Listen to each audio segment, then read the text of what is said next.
elle s'appelait Vivier. Et elle pensait que son gamin, j'étais tout gosse, j'avais 7 ans, prenait automatiquement lui aussi la nationalité belge, donc elle n'a fait aucune démarche. Et pas du tout, on s'est aperçu des années après que je ne l'étais pas, que j'étais un parfait apatride. Et je le suis resté jusqu'au moment où j'ai pu me faire naturaliser belge, c'est-à-dire 24 ans. Et puis français. Et après ça, après une période belge qui était celle de la guerre, et de l'immédiate après-guerre, eh bien, j'ai choisi mon pays. Française, hein. Alors c'est ça, là je tire mon chapeau à la République française. À ma connaissance, c'est tout de même le seul pays que je connaisse qui appelle comme membre du gouvernement un immigré. Enfin, un faut immigré, le faire. Oui. Ah ben, je suis un immigré. Oui, vous êtes un immigré de 5 nationalités différentes. Oui, et de très longue date quand même. Et de très longue date, mais n'empêche. Est-ce qu'il y en a d'autres? Vous en connaissez d'autres dans d'autres pays? Non, je crois pas. Pas beaucoup, hein. Il y en a peut-être ici ou là. Mais enfin, il y en a guère, et en tout cas, c'est à l'honneur, je trouve, de la France. Alors, vous avez une vie incroyablement remplie. Juste avant l'émission, vous discutiez avec Svetlana, vous parlez le russe, effectivement. C'est ma langue maternelle, mais je l'ai oublié, malheureusement. Vous avez bourlingué, mais surtout ce qu'on apprend dans ce livre, donc, je le répète, qui raconte les années de jeunesse. Hein. Ça s'arrête vraiment au volcan. C'est la découverte du premier volcan, la fin de ce premier volume.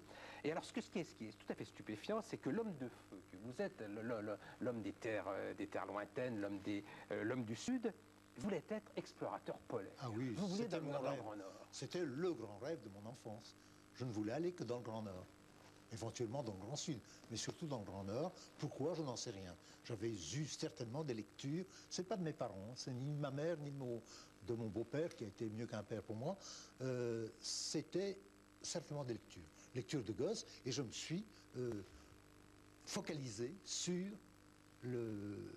l'Arctique et l'exploration polaire, et je ne rêvais qu'à cela. Vous rêviez d'Asmundsen, vous rêviez de Shackleton, de tous ces grands explorateurs de l'époque. Mais faisiez plus que ça, vous dites dans votre livre que la nuit, vous ouvriez la fenêtre, et puis vous vous déshabillez, vous habituiez à avoir froid. Ah ben oui, c'est une très bonne technique pour souffrir beaucoup moins du froid.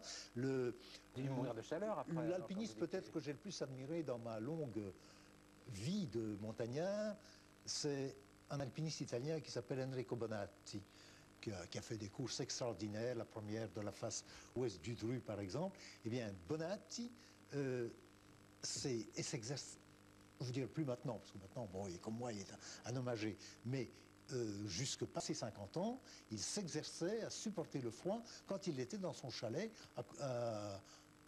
au pied du Mont Blanc. Il dormait dehors, sur la véranda, avec un minimum de duvet sur lui pour être toujours capable de résister. Et plus vous vous entraînez au froid, mieux vous le supportez. Oui, donc ce que j'ai fait quand j'étais petit, ben, c'était ça. Vous êtes complètement gouré parce que vous avez passé votre vie dans le Sud. Ben oui, mais ça, je me suis trompé d'itinéraire. Ouais. Ça, c'est la faute à Hitler. Ouais. Hein? Alors justement, c'est la suite de votre vie. Mais d'abord, moi, ce qui frappe dans ce livre, c'est que vous avez une mémoire d'un vivace. Vous vous souvenez du nom du capitaine d'un bateau, vous avez dû passer 10 minutes, qui vous a dit « Toi, tu ne seras pas marin », le capitaine Bécu. Capitaine Bécu, c'est un type... Je l'ai vu une fois dans ma vie. Ça, hein? Oui, mais enfin, je connaissais son nom depuis longtemps, puisque je rêvais depuis des années d'être cadet à bord de ce 4-mâts barque admirable qui s'appelait l'Avenir, un 4-mâts barque construit en Norvège, un des plus beaux navires qui ait jamais existé. Et je savais que le capitaine, c'est le capitaine Bécu. Ben, 70 ans après, je m'en souviens toujours. Oui.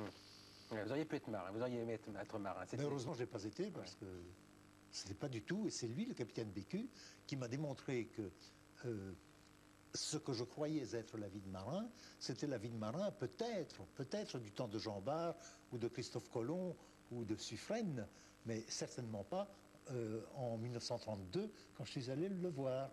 Et il m'a, je sais pas, il m'a consacré certainement une demi-heure, cet homme généreux, parce qu'il fallait de la générosité pour parler à un blanc-bec comme moi, et lui démontrer qu'il était absolument dans l'erreur en voulant être marin. Il ne savait pas que je voulais être marin pour être explorateur polaire. Ça, c'était un secret que je n'osais dire à personne. Je voulais être marin parce que c'est un métier.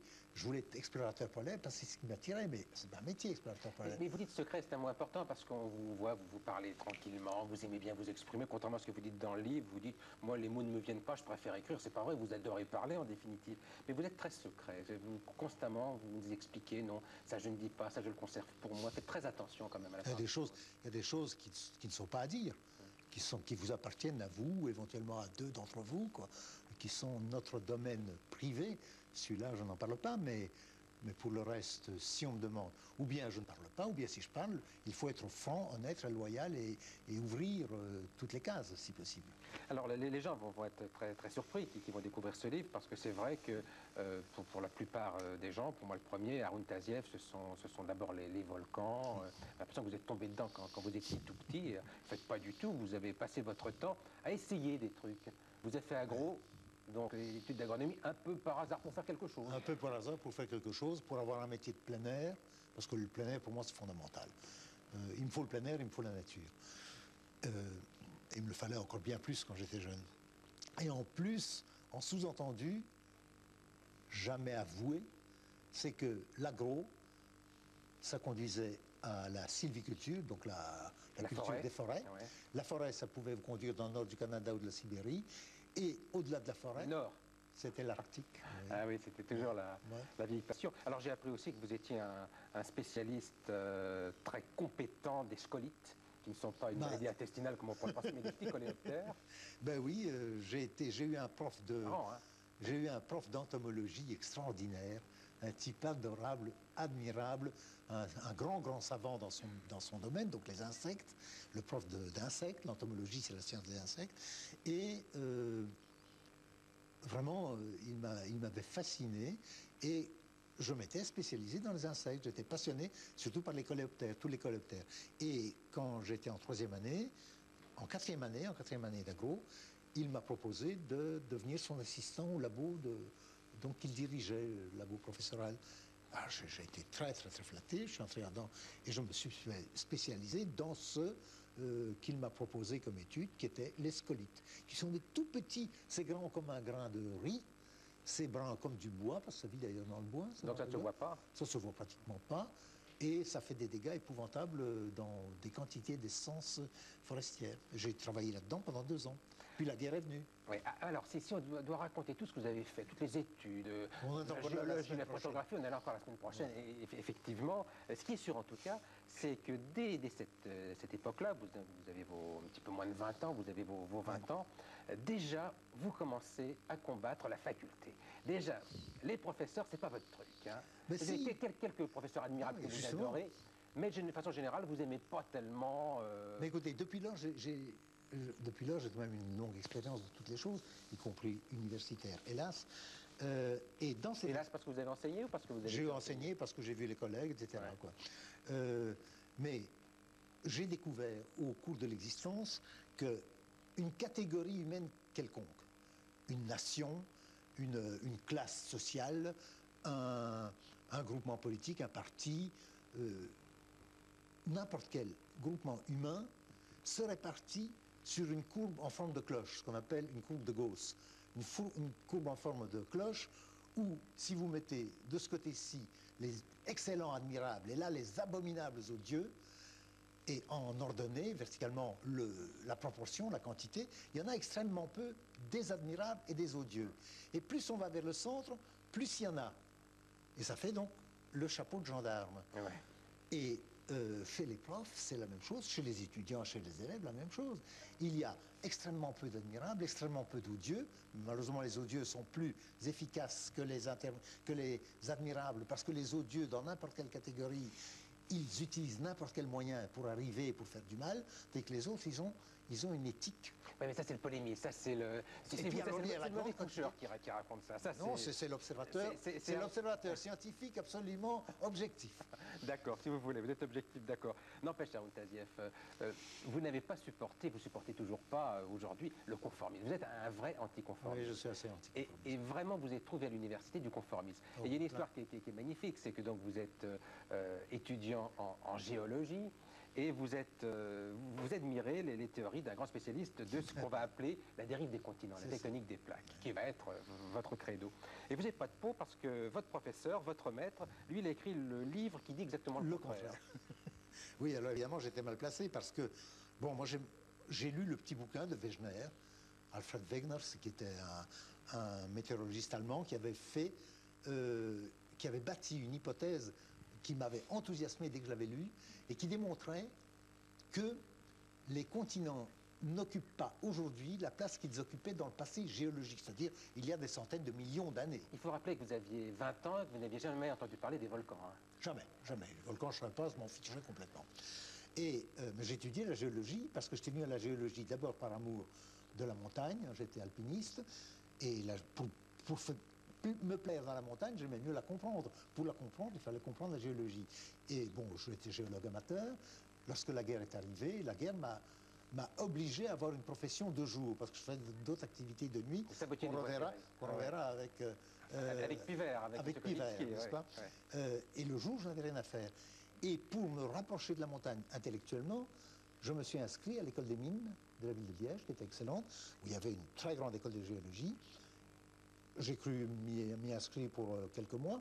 La guerre allait durer 6 mois, comme le conflit du Golfe devait durer 2 jours au départ, vous vous rappelez? Ça devait durer 6 mois, après la défaite de juin 40. Et puis elle a duré, vous savez, quelques années de plus. Et ces quelques années, j'ai fait des études complètes de géologie. Et c'est là que j'ai lu donc cette hypothèse de Wegener, ou Wegener, comme on dit en allemand, de la dérive des continents. Il démontrait que si on rapproche les Amériques de l'Europe et de l'Afrique, ça s'emboîte d'une façon admirable. Et par les côtes, et par la nature des roches qu'il y a de chaque côté, qui sont identiques, qui se collent les unes aux autres. Ça se touchait, donc. Ça se touchait. Ouais. J'ai été tellement conquis, par ça, c'est une longue histoire, que j'ai fait le missionnaire de ces idées à l'école. Auprès d'un professeur qui pensait le contraire et qui écrivait le contraire. Et qui était le grand Manitou mondial de l'idée contraire. Mais est-ce que vous n'aimez pas, au fond, vous, Haroun Taziev, dans votre vie, dire le contraire, comme ça? Ça vous plaît pas, cette idée de vous battre? Pas a priori, non. Non, quand une idée me semble vraie, alors je me bats pour elle, comme c'était le cas. Mais surtout alors, à cette époque-là, je n'avais absolument rien de quelqu'un qui cherchait à contredire, pas du tout. Au contraire, j'avais le plus grand respect pour les mandarins, quoi, les mandarins qui régnaient sur la faculté, tous, je les croyais. Mais alors là, je défendais une idée qui n'était pas sainte. Et alors, quel est le devenir? Quel est le devenir? Mais en 58, et nous étions là en 41. 58, 17 ans se sont passés. À cette époque-là, pratiquement personne. Il y avait un géologue sur 1000 qui croyait à l'hypothèse de la dérive des continents, et 999 qui le méprisaient, parce que la plupart sont donc suivistes, les géologues, conformistes, comme dans toutes les professions, c'est absolument général, ne serait-ce que par sécurité, par esprit de sécurité. Les gens n'aiment pas beaucoup prendre de risques. Alors des histoires comme ça, il y en a plein ce premier volume, il y en aura plein les volumes suivants, mais aussi une histoire qui semble intéressante à raconter, et puis là il y a Maurice Guénaud, on va pouvoir en parler avec lui, c'est que, bon, on savait que vous avez fait de la boxe, mais vous avez livré 50 combats de boxe, entre 37 et 40... le dernier c'était au Zaïre, au Congo belge, comme on l'appelait alors, en 1947. Vous étiez presque un pro. J'étais presque un pro, d'ailleurs si ma mère ne m'avait pas interdit, je serais devenu pro. Alors c'est très drôle quand on vous voit, parce que Maurice Guénaud aussi, lui, a pratiqué la boxe, et vous racontez tous les deux la première fois que vous avez touché les gants, et vous le racontez exactement de la même manière. J'ai trouvé tout à fait des coïncidences dans son livre qui m'ont beaucoup amusé. Parallèlement. Et c'était un peu le même chemin. Moi, j'ai pas fait de combat beaucoup, mais j'ai surtout été sparring partner, mais étant donné mon travail, étant donné les études que je n'avais pas faites à faire, il ne me restait pas beaucoup de temps pour m'entraîner. Et Haroun Taziev doit savoir qu'il faut beaucoup s'entraîner. Ah, oui. Mais moi, ce n'était pas tout à fait le même parcours. C'était un parcours pour me sortir d'une misère à la Zola. C'était la seule façon de sortir de la misère à l'époque. Il n'y a jamais de boxeurs qui sont sortis des classes aisées. Jamais, jamais. Il faut avoir absolument rien à perdre. Avoir faim, oui. Ah, il faut avoir faim, il faut avoir rien à perdre. Chez nous, ça a été tous les gens du Nord, les mineurs d'abord. Ensuite, les gens d'Afrique du Nord, quand ça s'est amélioré socialement en Afrique du Nord, ça a été les Noirs, les Sud-Américains ou les Noirs des ghettos. Il ne faut avoir rien à perdre, c'est un sport impossible à faire. Jamais personne d'une classe aisée n'a fait ce sport, c'est trop dur. Ce qui est intéressant dans le rapport de vos deux livres sur la boxe, c'est que vous avez tous les deux été, par le plus grand des hasards, pris en main, entraînés, plus ou moins, par deux grands champions. Vous, c'est Chantraine, je me trompe pas. C'est Chantraine qui était champion de Belgique, mais après, ce qui m'a permis vraiment de monter d'un cran dans l'art du noble art, comme on l'appelle, dans l'art de la boxe, ça a été Gustave Roth, qui a été champion du monde des poids moyens, qui avait battu Marcel Thiel. En même temps que Marcel Thiel, que Tunero. Et Tunero, qui était un admirable champion, et qui m'a donné d'excellents conseils. et qui m'a permis oui, de oui, mais ce qui m'améliorer est drôle, beaucoup. c'est qu'on se rend compte que l'école est dans les deux cas, dans les deux livres, que la boxe est une école de vie incroyable, puisque vous arrivez sur le ring, et là, l'idée c'est de vous débuter. Hein, on vous dit allez-y, on vous cogne bien, et si vous revenez le lendemain, vous ferez de la boxe. La pédagogie a été la suivante. On m'a dit tu veux faire de la boxe, on m'a invité à l'école, on m'a dit tu vois, voilà un monsieur là qui avait une tête de plus que moi, l'apostole, champion de France, poids mi-lourd, essaie d'éviter les coups. Bon, je pense qu'il m'a ménagé, j'étais assez vif, il ne m'a pas touché. Par contre, il me dit mets les gants avec le champion de France de l'époque de ma catégorie. Bon, au bout de 30 secondes, j'étais au tapis et j'ai dû mettre 2 ou 3 minutes à me réveiller. Et quand je me suis réveillé, il m'a dit tu as encore envie de faire de la boxe? C'était la pédagogie de l'école. Ouais. Si oui, ben alors on continue. Sinon, c'est pas la peine d'essayer plus longtemps. Exactement. Voilà, mais c'est passé la même chose. C'est la même chose. Nous sommes d'accord. C'est la même chose. Parce que j'étais admirateur à l'époque des Carpentier, des Damsé, des Tunet. La dernière fois que j'ai mis des gants, c'était une exhibition. Une exhibition, c'était, je ne sais pas, moi, il y a 15 ans, quelque chose comme ça, je ne sais plus, 15-16 ans. Ah, il n'y a pas si longtemps quand même. Non, pas tellement longtemps. Vous aviez quel âge il y a 15-16 ans? 15-16 ans, je devais avoir 60 ans. 45 ans. Ou peut-être 55, je ne sais plus, disons qu'il y a 20 ans, je ne sais plus très bien quand c'était. C'était Philippe Chatrier qui avait organisé ça. L'homme du tennis, oui. L'homme du tennis et du rugby aussi, parce qu'il a organisé des tas de choses de rugby. C'est Philippe Chatrier qui avait organisé ça dans un club sportif à l'extrémité de la rue Daru, là où se trouve l'église russe, n'est-ce pas, et les restaurants russes. Et c'était une exhibition, ce n'était pas un combat. Donc on boxait, on faisait 3 fois 3 minutes ou 3 fois 2 minutes, je ne sais plus, devant, au premier rang, c'était une petite table, Carpentier. Georges Carpentier, que j'ai eu le plaisir de connaître par la suite. Très bien, ben vous en reparlerez après l'émission, parce que la boxe, vous pourriez en parler pendant des heures. À nous deux, ah oui. À vous deux, ah ouais, là, il y en a des pages. Alors, on revient à Haroun Tazieff un instant. Alors là, on va survoler très vite ces premières années, pour rappeler que vous êtes... Alors là, on parlera de la guerre tout à l'heure, puisque vous allez retrouver là encore avec des rapports très intéressants avec Raymond Kojitski, parce que... Enfin bon, on en parlera tout à l'heure. Mais surtout, vous êtes parti en Afrique. Alors, vous avez vos diplômes, alors on passe un peu vite, vous êtes parti en Afrique. On sait dans votre livre, on sait tous sur la cassérite, le minerai de l'étain, comment ça se prend, comment ça se défait. Vous avez été... C'est pas trop embêtant, ce passage-là. Moi, je l'ai écrit parce que ça m'intéresse, mais raconter ce que c'est qu'un minerai, comment on le moi, je peux vous dire, je sais, si je me trouve un jour au Zaïre, je saurais comment aller chercher. Je sais qu'il faut prendre l'affluent en remontant. Moins il y en a, plus est-ce il y en que a. ça se lit? Parce que moi, je me dis... Moi, je l'ai lu, oui, j'ai tout lu. Oui, vous l'avez j'ai tout lu. Oui, j'ai appris des choses. Ah oui, apprendre, ça, bien sûr, la cassérite, la plupart des gens savent pas ce que c'est, comment on la trouve encore moins, et comment on l'exploite encore moins. Mais est-ce que ça intéresse le lecteur? Oui, oui, et ça intéresse aussi de voir comment, quand on se brûle le pied, vous expliquez que vous mettez le pied dans de l'eau très chaude dans un marais, vous expliquez comment vous soignez votre pied. C'est simplissime, c'est du mercurochrome allongé à l'eau. Alors là, il y en a aussi. C'est extraordinaire. Mais on arrive, et c'est important parce qu'on ne peut pas passer toute la soirée ensemble, hélas, on arrive au premier volcan. Et j'ai envie de dire, c'est la fin du livre, que dans le premier volcan, il y a déjà tous les volcans de la vie d'Haroun Tazieff. Mais écoutez, en réalité, j'avais arrêté ce manuscrit juste au moment où je découvrais les volcans. Parce que là a commencé d'un seul coup une vie totalement différente. Et par hasard, hein? Ah, tout à fait par hasard. Bon, les volcans, je m'en fichais éperdument. Il s'est trouvé sur mon chemin, quoi. Je l'ai vu, ça a été le coup de foudre fabuleux, mais je ne l'ai pas raconté. J'ai donc arrêté le manuscrit là-bas. Et puis je l'ai envoyé à Laurence Pernoud. Et Laurence et son fils Dominique ont lu ça. Et ils ont dit, c'est très bien, mais et les volcans? Ah oui, il manque un volcan. Je dis, les volcans, ça vient après? Ouais. Ah non, non, il faut absolument les volcans, parce que sinon, on ne reconnaît pas le bonhomme. Le bonhomme sans volcan, c'est pas le bonhomme. Et c'est pour derrière, là, Laurence et Dominique que j'ai ajouté donc ces 40 dernières pages. Et vous ne regrettez pas quand même? Ah ben non, ça fait autant à écrire de moi pour le deuxième volume, ça. Mais alors, je dis, c'est intéressant parce que c'est vrai que dans ce premier volcan, Nyiragongo, donc c'est au Zaïre, enfin c'est au Congo belge, dit-on à l'époque, dans la partie du Kivu. En 48, c'était, oui.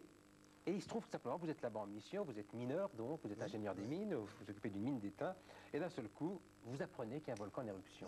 Et vous êtes attiré comme par un aimant. Non. Vous allez le voir. Non, je vais le voir, pas du tout attiré comme par un aimant. Ah, vous montez constamment jusqu'au bord du... Non, mais je suis allé le voir, j'ai pris ma bagnole, et par les pistes caoteuses du pays. Il y avait 6 heures de route. J'y suis allé parce que c'était samedi. Le lendemain, j'avais congé. Je me suis dit, ben, un dimanche, on va aller voir ce que c'est qu'un volcan en éruption. Pas plus intéressé que cela. Visite du dimanche. Puis, visite du dimanche. Et puis, ce que j'ai vu, ça a bouleversé ma vie. Ouais. Et vous dites déjà les 3 motivations qui m'ont amené à aimer les volcans. Oui, ça a d'abord été la splendeur esthétique. C'est le plus grandiose des spectacles qu'on puisse avoir sur Terre. Ça, je puis vous le garantir. Mais vous l'avez montré, on l'a beaucoup vu, grâce à vous à la télévision. C'est plus beau que tout, c'est plus extraordinaire que tout, c'est plus fascinant, c'est fascinant. Et puis ma deuxième motivation, elle est née peut-être 2 heures ou 3 heures après que j'ai passé donc ces 2-3 heures à regarder à l'œil nu aux jumelles. On était à une dizaine de kilomètres du volcan, on ne pouvait pas approcher davantage. Ça a été la motivation sportive, parce que j'étais boxeur, donc c'est mon sport numéro 1, mais j'étais alpiniste amateur. J'adorais la montagne. J'étais devenu géologue à cause de l'amour de la montagne. Et donc là, qu'est-ce que c'est que l'alpinisme? C'est le désir d'escalader quelque chose qui semble impossible à escalader. L'alpiniste cherche toujours à aller plus loin que ses possibilités, chacun selon son niveau. Et là, ça semblait inaccessible, donc il fallait essayer d'y aller. Et ça a été la deuxième motivation, elle était un défi sportif. D'ailleurs, le titre du bouquin, Les défis. Ça, c'était un défi que la nature me lançait, comme une montagne à un alpiniste. Et le troisième, la science. Et puis le troisième, les questions. Je me posais des tas de questions que je ne pouvais pas répondre, puisque en tant que géologue professionnel, à l'époque, je n'en connaissais rien, parce que personne ne connaissait rien dans nos pays, en tout cas. Les Hollandais en connaissaient parce qu'il y avait les Indes néerlandaises, et les Japonais, et les Américains à cause de Hawaï, et les Russes à cause du Kamtchatka. Mais sinon, chez nous, zéro. Et nos profs, nos grands mandarins, nos grands spécialistes ne nous en parlaient pas du tout, pratiquement pas. Donc je ne connaissais rien, je me posais des tas de questions scientifiques auxquelles je ne pouvais guère répondre. Et pour y répondre, ça a été la troisième passion. Il a fallu étudier l'histoire sur le terrain. Et vous fâchez beaucoup avec les géologues en leur disant assez vite, en théorisant, parce que vous avez très vite théorisé, que ce n'est pas une affaire de géologie, mais de physique, tout simplement. Et alors là, vous avez commencé à être honni, comme vous l'avez été pendant très longtemps, puis maintenant vous êtes reconnu. Alors, ça, c'est suite au prochain numéro, j'ai envie de dire. C'est le prochain tome. Alors là, le prochain volume, on parlera que des volcans. Ah non, on parlera de mille autres choses. Là, vous parlerez beaucoup des volcans, quand même, c'est votre vie. Ben oui, c'est ma profession, j'en parlerai. J'en parlerai comme Maurice Guénaud parle de son métier de kiné, des instituts qu'il a fait, etc. Mais autour de ça, il y a toute l'existence et tout ce qui entoure l'existence, ne serait-ce que la guerre du Golfe. Alors, juste un mot, parce qu'il y a une chose qui m'a frappé, qui m'a un peu choqué dans votre livre, page 182. Vous avez, je trouve que vous parlez des enfants d'aujourd'hui. Oui. Hein, et vous écrivez la chose suivante. Je suis très dur, là. Vous êtes très dur, je ne suis pas d'accord avec vous. Vous dites l'expression des gosses dans notre pays est devenue laide. Méchanceté, égoïsme, vanité, jadis apanage essentiel des adultes, s'observe désormais sur ce qui naguère était la frimousse des petits. Et vous ajoutez, je crains que les enfants acquièrent leur laideur d'adulte beaucoup plus tôt que naguère. Je ne suis pas sûr que vous ayez raison. Je n'ai peut-être pas raison, mais c'est l'impression que j'ai. Et j'adore les gosses, hein, j'adore les gosses.